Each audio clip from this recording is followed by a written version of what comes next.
I speak now to energy expert and mining consultant Ted Blom on the very latest developments. Ted, a very good evening to you. Thank you for taking the time to speak to us. Now, just going to Eskom's statements, it said today that we're going to have stage 3 load shedding implemented from 0-100 hours to 1600 hours daily until Thursday, and stage 4 load shedding will be implemented during the evenings at peak between 1600 hours and 0-100 hours. Now, I recall our last conversation, you said it doesn't really make much of a difference,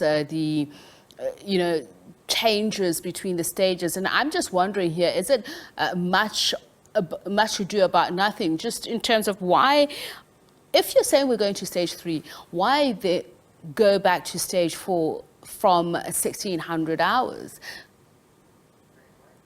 Okay, so stage 4 is a little bit more severe during the daytime, and I think that's why Eskom needs the extra relief. But I think you're right. It boils down to semantics. At the end of the day, there's not a massive difference between stage 3 and stage 4. In fact, stage 4, the only major difference is that it affects the mines, and the mines then have to curtail or stop operations because they're also being load shedded when we get to the level 4. So basically what Eskom is trying to tell the industry is, yes, you can work until 4 o'clock in the afternoon, but then you have to cancel your evening shift because from 4 o'clock you've got to have your people above ground and no longer underground.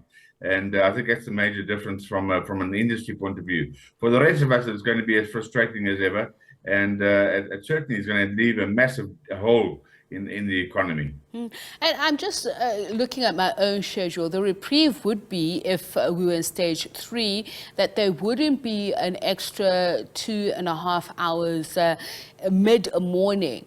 But then at 1600 hours, when quite a lot of people try and get back to their home lives, to try and do what they're supposed to do in terms of housekeeping or preparing for the night ahead, this is when stage 4 kicks in, and then you are load shed anyway.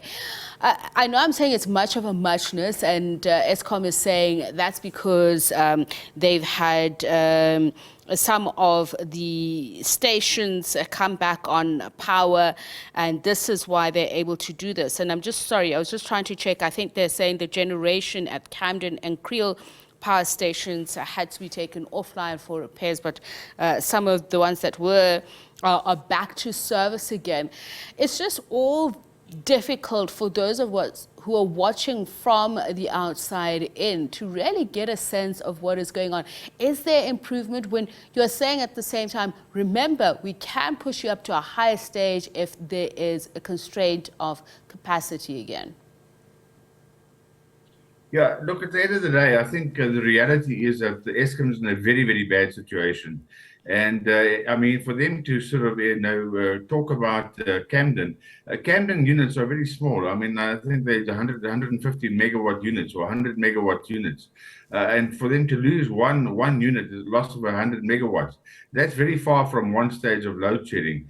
And Arnott is a little bit bigger, but the bottom line is Eskom is in such a dire state that I think it's time for radical change as far as Eskom is concerned. It's clear that the current leadership, which the board has been in place since 2018, the CEO has been there for 3 years or nearly 3 years. It's time for radical change, because obviously this team is not capable of turning things around. And on top of it, it still worries me tremendously that the president just came back from the United States, and there's a video released from President Biden boasting about defunding our coal power stations and accelerating the early closure of our coal power stations. And as you know, and every South African knows, 80% of our power comes from coal power stations. So I wouldn't be surprised if there's actually a third force going on here that's forcing us to wean off coal very much faster than what a just transition would have demanded. So I'm not sure that all hands are on deck as far as this is concerned. And it can't be that your best team in the country, which has been appointed by the president, is not capable of turning things around Eskom. It's not possible. If there are proper Ted, engineers and proper decision-making teams, they should turn it around within 18 months at maximum. let me latch on to the two things that you mentioned there. The first one was the return to fossil fuels. I was seeing a report saying that because of the dearth of gas supply, particularly in Europe, America may not necessarily have some of the same problems, but there is a real danger. In fact, there are plans underfoot to start resuscitating some of those coal fire stations because of the oncoming winter season. So does that mean that we ourselves won't be affected, even though it is summer and we are still struggling with our own power mix? But you spoke about leadership. Reports we're hearing is that the Eskom board are saying they won't go, even though people are saying the requisite skills at that level are not there. Well, yes, we know that there's some skills that have left as far as Kuberg is concerned, and there are other skill sets that are also left.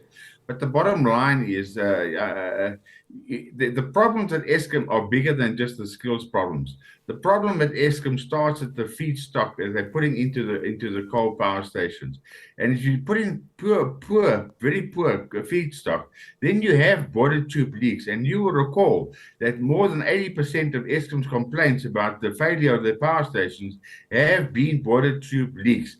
Now, when you build a boiler, it's supposed to be good for 60 years. The only reason why there are boiler tube leaks before 60 years are over is because you're feeding in rubbish coal stock. And that's exactly what's happening at Eskom. Now, the CEO undertook to sort that mess out. He came from the coal industry, he claimed that he was known in the industry as Dr. Coal, and now Dr. Coal has let us down because he hasn't sorted out the coal industry, he hasn't sorted out the feedstock, and he's admitted that. He's come forward and said, no, you can't reduce the prices, and you can't seem to be able to get in control of the quality of the coal that Eskom's buying. If you can't do that, then you've got no job at Eskom. Then you've got to get somebody else who can actually do the job. I was in that role 30 years ago, and I know it's a very tough role. I know there are threats going around, and it's not a holiday. But if you're determined and you're focused and you put your life on the line, it can be done. And I was prepared to do that. All right, just in terms of what Eskom is facing now, the diesel turbines it's using to generate emergency power, how long can that last as a strategy? And the president has said they are going to speak to the nation soon in terms of the stakeholders that are dealing with this situation. But is anything different going to come out of this? Is there going to be an emergency plan of sorts? Well, there should be an emergency plan, but even Eskom has shot itself in its foot, even with the OCGTs or the diesel turbine generators. When those things were put up, Eskom had planned to put pipelines from Cape Town through to Mossel Bay, to Gerikwa, and to Ankerlig down in Atlantis. And those EIAs apparently were failed. Eskom has in 14, 15 years done nothing, absolutely nothing, to fix up those EIAs. If you fail an EIA, you go and look what's wrong with your EIA, your application, because it's a public process. You can then see what's gone wrong, and then you go and fix it up and make sure that it works. You can't take 15 years and not resuscitate that plan and get it working. So what happens now, and the reason why Eskom keeps on running short, is that they're trying to run fleets of trucks. Each one of those units uses 50,000 liters per hour. That's more than a tanker truck. A tanker truck only holds 30,000 liters. So you nearly two tanker trucks for each unit per hour. I mean, even in Eskom's own backyard, it will cause a traffic jam. And that's been going on for 15 years. So that points to more corruption at Eskom, or ineptitude, or poor management, or whatever you want to call it. It's just not the way a utility, a world-class utility, which Eskom was in 2001, is supposed to be managed. And the fact that the current managers haven't even seen that yet, that just gobsmacks me. I mean, I can't believe it. Energy expert Ted Blom, thank you very much for speaking to us.